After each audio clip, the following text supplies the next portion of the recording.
Visakha steel ప్రమాదం 24 గంటల్లోనే చెప్పిన మాట నిలబెట్టుకున్న మంత్రి లోకేష్. విశాఖపట్నం స్టీల్ ప్లాంట్లో జరిగిన ఘోర ప్రమాదం తీవ్ర విషాదాన్ని నింపుతూనే ఉంది. ఈ ఘటనతో మృతుల సంఖ్య 9కి చేరింది. ప్రమాదంలో తీవ్రంగా గాయపడి ప్రైవేట్ ఆసుపత్రిలో చికిత్స పొందుతున్న పైడిరాజు అనే మరో ఉద్యోగి ఇవాళ ఉదయం ప్రాణాలు కోల్పోయినట్లు అధికారులు ధృవీకరించారు. దీంతో ప్లాంట్లో విషాద ఛాయలు అలుముకున్నాయి. మరోవైపు ప్రభుత్వం ప్రకటించిన సహాయక చర్యలు వేగంగా అమలవుతున్నాయి.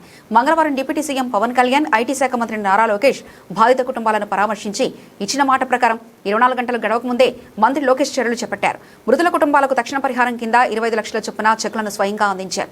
ప్రభుత్వం అన్ని విధాలా అండగా ఉంటుందంటూ ఆయన భరోసా ఇచ్చారు.